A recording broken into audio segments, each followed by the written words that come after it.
told you, we're taking off on Anambra politics as the race for the governorship election holding on November 6, 2021 heads up. Joining us now is one of the candidates contesting for the seat of the governorship, ZLP Governorship candidates, Dr. Obiora Okonkwo.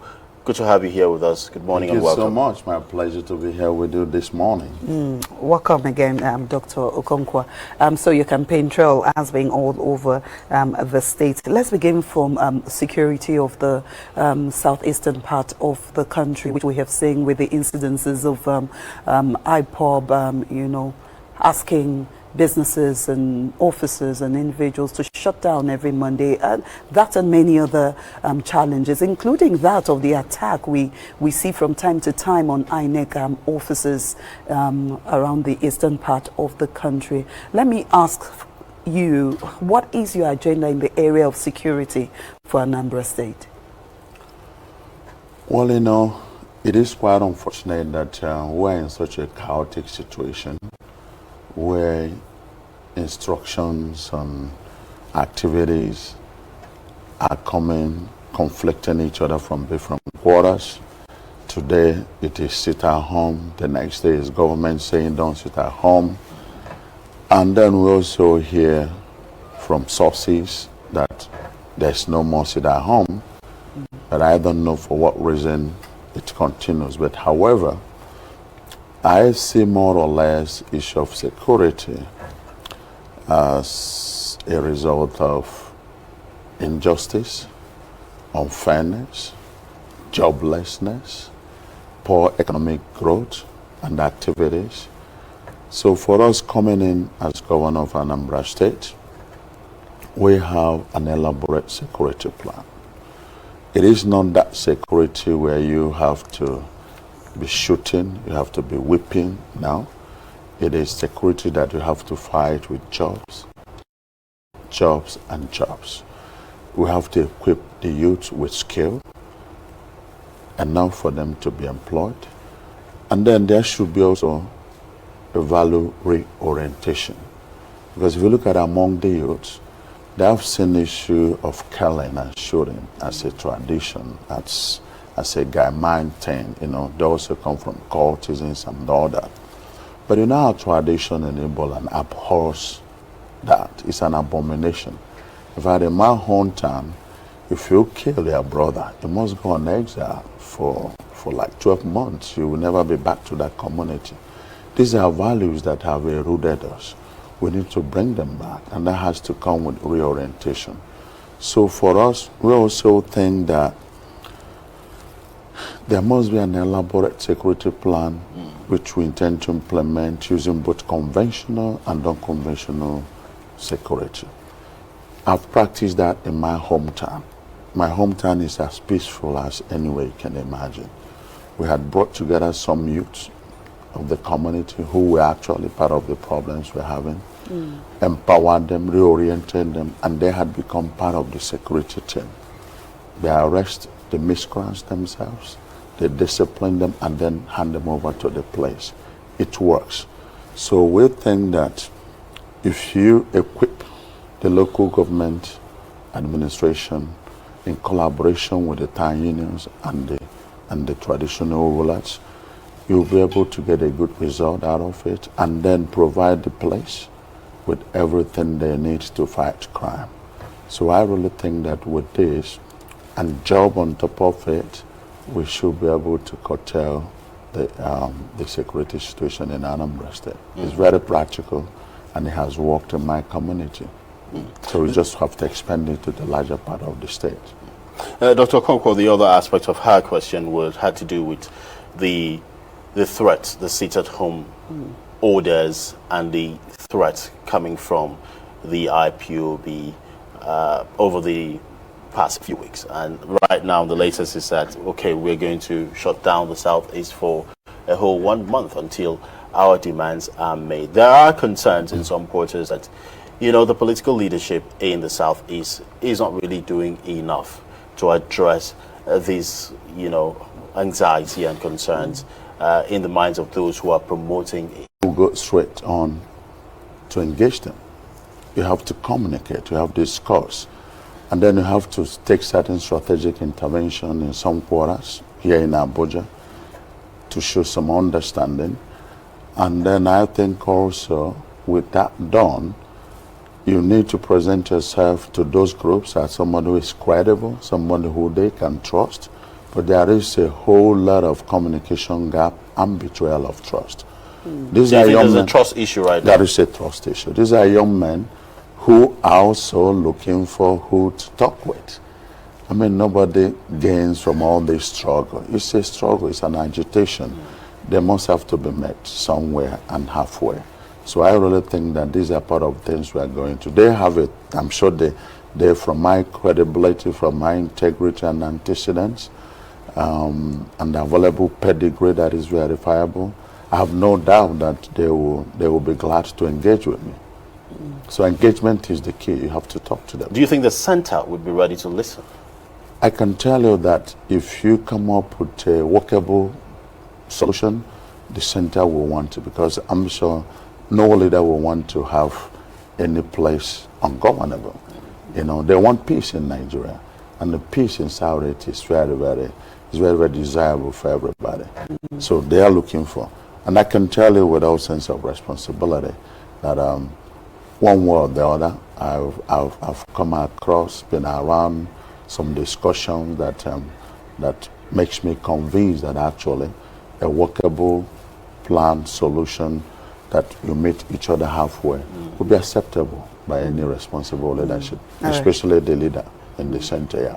Yeah, talking about the center, one of the major issues that the southeastern part of the country has always brought forward and, you know, complained about is the issue of marginalization. You know, there's a huge deficit of infrastructural development in that part of the country. The East-West Road is one that constantly comes to mind, and, you know, a lot of people, and particularly the young people from that part of the country, insist that government at the center, government after government at the center, has abandoned, you know, the eastern part of the country. So there's a lacuna. There needs to be a bridge to bring back, to first fill up that deficit and correct it. How do you intend to do this amongst your people, and, you know, just finding that connect with the center? Yes, I think that that's a fact. There is huge infrastructural deficit, but you can blame the center all you can. But I personally will have to question the leaders, I mean the state governors in Southeast, and more importantly, the representative in the National Assembly. There's no governor in the center that wakes up and from Abuja start ruling you in your region. It is the responsibility of those in National Assembly to make sure they propose for appropriation those projects that are very, very critical and vital to them. They have not done that. They should all share in the blame, as a matter of fact. There was a time in this country when you have somebody from Southeast as deputy, as House of Reps, Speaker, deputy, and then chairman of Works, chairman of both in Senate and the House of Reps, Minister of Finance, and even SGF, Secretary to the Government of the Federation. You are there to represent certain interests.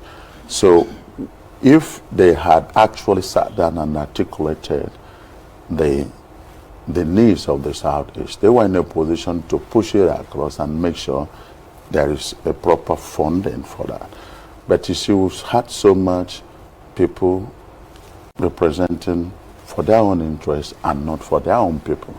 And then I think that when we come in, thank God there will be general election in 2023, we need to look thoroughly into our selection process. We must have to apply the type of selection process that will bring up representatives from the Southeast who are patriotic, who are selfless, who are there to serve the people and not going to the National Assembly to enrich themselves. It is important also to have those governors who are on a mission to leave legacy and let things done. and not those who are looking for the office of governor to enrich themselves to the expense of the populace. For that to happen, you need to have a situation where the leadership selection process is different from what we're seeing now, because you have talked about in the past the phenomenon of godfatherism in politics in the South, especially in Anambra State, and how it has impoverished the state because people go there to represent their godfathers and not to represent the people. But let's move on and talk about what you've seen so far. Your campaign has been ongoing. You've visited several places in Anambra. So I suppose you've toured all the wards in the state so far? We are touring the wards. We continue to tour. We are looking for the grassroots strength, the support, and they lie down right there in the wards. They are the powers. So for us, we abhor godfatherism in all manners and aspects they might present themselves. Do you think that would pose a challenge for you? Godfatherism? Yes. No, they have done their worst. Now the power is with the people.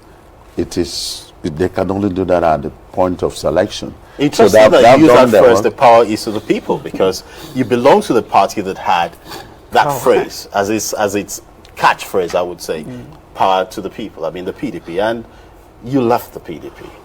Well, it turned out it was a selection. Well, tell us what happened. Well, it turned out that the power to the people there is just rhetoric. In actual sense, it's not what it is. Yet, we put the thing about PDP behind us. I got into PDP, and for 5 years, I was solely responsible for the party in Anambra State, put it together, so beautifully packaged, and put my face on it, gave it new life and integrity, brought back the lost confidence people had on PDP. And as you can agree with me, they were just looking good to grasp in the governorship that has eluded them for 16 years with me in the ballot. But hey, they are not just lucky enough to have me, and you can see the crisis they find themselves in. I turned back and moved on, because you don't have to fall and lie down there. And I bet it was good for me to present myself as an alternative to people, and until the journey is over, it's not yet over. So now, I'm happy where I am. I'm a candidate anyway. So how's this new platform looking up for you? Because there have been arguments about presence, how much reach that this new political platform has in the state. I mean, relatively compared to the PDP's, quite a new party in the state. You have been around. That's different. But for the party itself, would you say the same thing? It's a fact that the party has not really made so much impact in Anambra State. But hey, what is political structure? It's human being. It's not like concrete. It's where people move that the structure lies. So, and as of pay, I have about 6 parallel structures from the local government to the wards. Now we're going even into the polling booth. Even when I was in PDP, I had always had my own parallel structure. And I can tell you that since I moved on to another party, 99% of my structures retain with me. And I can tell you also that we are quiet about it, but the real people that matter, the real grassroots that matter, they are trooping into our side. And by this time next week, you would have seen a whole lot of those publications. We are keeping them under wraps because they are joker. So we are so much populated now, more than any political party in Anambra State. And beyond that, the political party membership only constitutes about 10% of voting population in Anambra State. So when you talk about political structure, you still have to deal with about 90% of the voters who are who are just not belonging to any political party. And these people, you have to contend with them, you have to win them over. And I can tell you, as it is today, they see us as the only candidate without a baggage, as the only candidate without Godfather, as the only candidate who is not coming for himself but coming to the people, and as the only candidate who is ready to work for the people. So that's really one of the things that is going for us and they're trooping into our camp in droves, so much enthusiasm. If you look at our life, if you look at our movement, you have real people who organically, came around us, unlike some other political parties who are either hiring crowd, and you can see movements, people are moving from here to there, and you've never heard of anybody leaving us to anywhere. Very soon you will see us welcoming a lot of the campaigns from the three major political parties. But Anambra people also have impressively proven to me that with the critical situation of the state, they are looking beyond political parties. They are looking at individuals. It is very, very clear who is God-fearing and who has the interests of the people at heart. That is just what is going to determine the outcome of who they will follow. It's not about party, because basically the parties they feel has failed them. Are you talking about Africa, 16 years, when this crisis? Are you talking about the other parties? There's no place for any of these three parties. There will be a surprise. I'm very confident about that. But we have to work hard on it. There's so much people all over. For our biggest task and challenge now is harnessing them together, putting them into, channeling them into different support groups to be more useful to us. But are there people there? All over the places. Because when you finish talking about party, you have to talk about individuals who are the flag bearers of the party. Talking about zoning, it is a lexicon that has been in the Nigerian political space for a very long time, and it affects a lot of things. I mean, zoning, for the purpose of fairness and justice, as the parties themselves put it. Let me ask you, will zoning, the zoning formula in Anambra State, will it work for you? Where was the last government from? And all of that, analysis, how is it affecting your candidature in any way? Oh, not at all. You remember there was so much about that during the primaries when I was in the other political party, and I'd come here a couple of times to say in this show that it's only rhetorics. On the ground, I don't say it. And it's on record that I won the primaries 80%. And the fear they had, even going to the primaries with the statutory delegates, was that I had 80%. I'm even stronger in the South than in some other places, as you can imagine. Honestly speaking, Anambra people don't even care where you're coming from. You might be a Japanese, but if you have something to change their situation, that's what they are looking forward to. So that is a gun issue. And besides, they're also looking at somebody who has proven record, because you see, we're coming into this with a private sector experience. As it is today, we don't have candidate from Central, where I am from. I'm the only candidate from Central. And it is not by zoning. It is out of regard. A whole lot of people who had wished to run for this, see me in the race, felt that instead of running against me, they should rather come together to work with me to win. If you go to North, there is no candidate. Obviously, the other man is just finishing there. We had Tony Warrior, who aspired in PDP, and it ended the way it did. So we have a candidate, my deputy, who is very formidable, a woman, Jessie Bellon for that matter. So Anambra people are already looking at a victory coming from a combination of my candidacy in Central and then my deputy from North, combined together with good numbers, because Central has the highest number of registered voters, followed by North, and then before South. And then South, you have about 10 candidates who are running from 7 local government areas. So a number of people are watching beyond. Your calculation is that those numbers will be subdivided, and that will be against it. Well, what I see happening is that we go to South, take 50%, and the rest of the 10 we share 50%. So that's what's going to happen. It was proven in the primaries. So that's the. So people are seeing that and are coming to the reality that we are actually we are the biggest force to contend with, no matter what they say. But it's good also sometimes if some people who are point calculation should underrate you, so that is bring a big surprise. All right. Dr. Okonkwo, you've been around.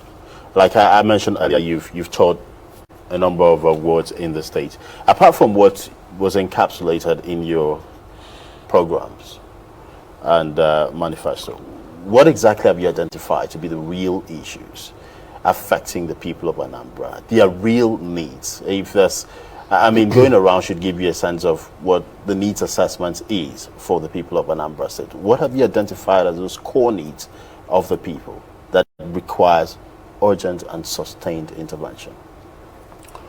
Well, we've done a critical need assessment of the state.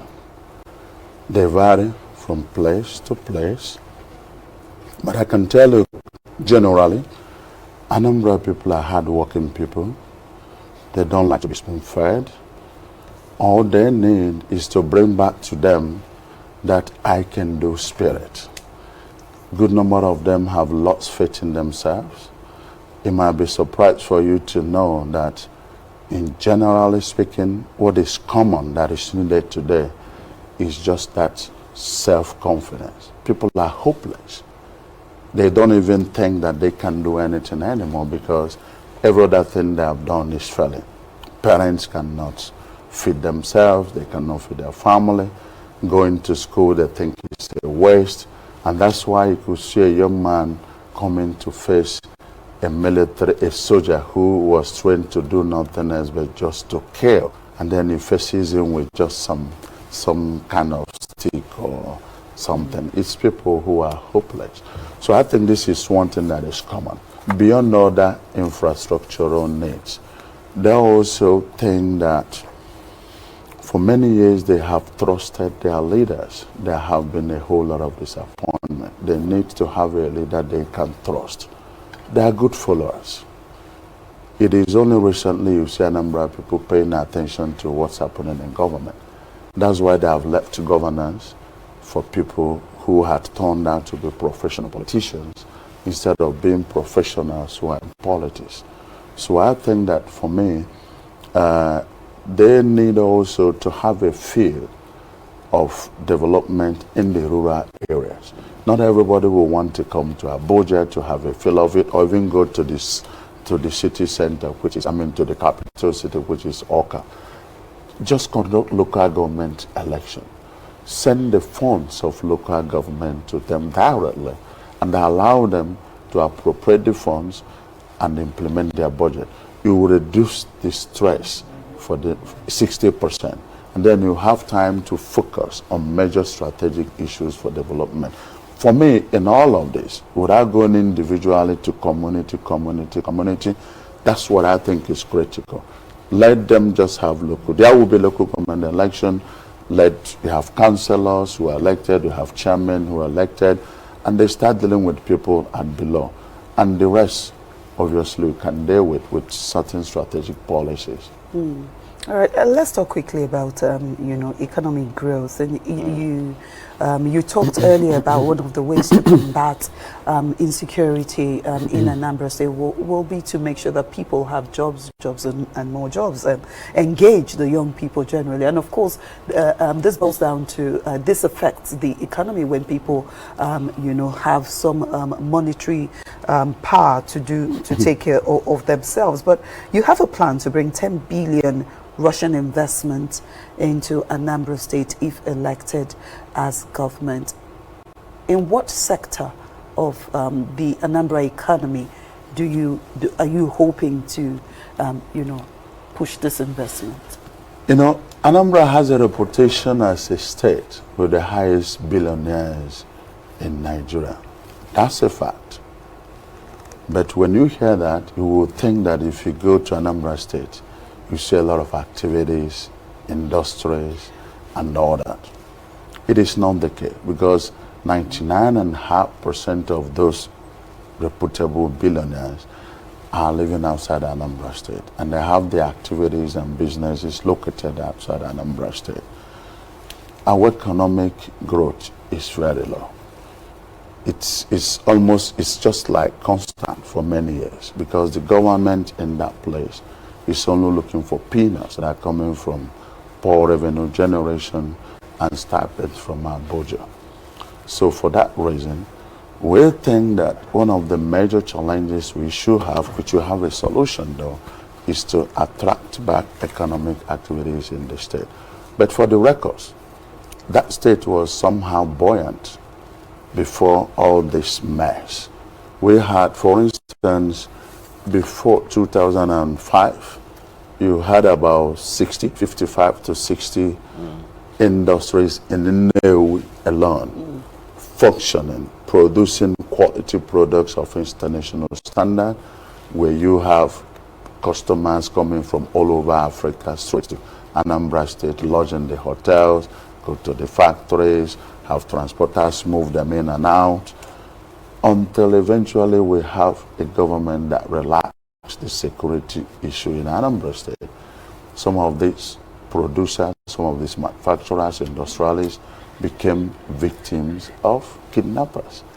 And their customers also could not come into Anambra freely in and out, and they decided to stop over in Lagos. And then those people are, for fear of their life, and obviously moving their business closer to their customers, had to move outside Anambra State. So this has happened in so many sectors, and that has brought a drop in economic activity. So for us to reinvigorate that, it cannot be done just simply with those peanuts. We have to look for direct foreign investment. I know that the situation in Nigeria is very, very precarious, but I think that foreigners can also follow a leader with integrity, credibility, and with a relation. That's why we're talking about Russia. Right. As a matter of fact, we have that delegation from Russia in Nigeria today, and then we're inaugurating Nigeria-Russia Chamber of Commerce tomorrow. They are here for the inauguration, and that's a platform under which we have to work hard to attract the funds. And when these funds come, they're going to go into certain critical infrastructures. There should be an investment in rail construction. What do you have to do for increased commerce? We are going to do a surface withdrawal from Port Harcourt Seaport, from on seaport right into the heart of different cities in Anambra State to introduce an inland port. And with that done, our brothers who are very vast in commerce can easily receive their containers from China, from wherever they come from, to Anambra State. What does that mean? They start coming back, all right? Then there will be warehousing, and then there will be redistribution. That's one. There will be a whole lot of investment in creating new towns. Most of our urban areas are already populated, all right? And then there are a lot of infrastructures. You need to put in a lot of infrastructure developments into that. And these things are going to come not only with that foreign investment and with private-public partnership. Now, if you look at it also, a good number of Anambrarians overseas have huge resources. They only bring back some little money through Western Union for feeding our home, for hospital needs. We're going to provide enabling environment for them to come back and invest. Those are professionals in different areas. For instance, I have a group of people I'm talking with. They want to set up tertiary medical institutions in the 3 regional senatorial regions in Anambra State. That's what they're talking about, medical tourism. That's going to add a lot to the economy of Anambra State. And then with that in place, you should be able to take the offshoot to support certain lower level of medical care, which is in the primary areas. So I think that with all this, we should jumpstart the economy of Anambra State. All right, and let's hope that those initiatives will be able to change the narratives of Anambra State, because I just looked into the records now, and Anambra generates in 2020 28.01 billion naira internally generated revenue, and while you received over 50 billion naira as federal allocation. So creating a balance, a parity in terms of internally generated revenue, and also ensuring that you rely less on federal allocation is another challenge which I think you should be looking forward to addressing when you get successful in your ambitions. Yes, I can tell you that exactly that's what it is. It's our time to go, but I'll let you land on that very briefly. Yes, it is important for the records to know that out of that 28 million that is on record, they must have fitted about 50 billion. You know, there's high level of corruption in that revenue. So we have to be incorruptible. We have to make sure the funds are intact. So you might see us in the first 1 year raising about 50 to 60 billion, and they will be on the rising terms. And obviously, 50 billion from the federal is nothing compared to what we are coming for. So I think that's really, it's just a stipend. For a typical businessman who knows how to create wealth, I'm going to bring in my own private sector experience for wealth creation, for job creation, for economic activities, and real support to the private sector to make sure that they're conducive to come and carry out the activities that will generate more revenue for the state. All right. We want to say a very big thank you to you,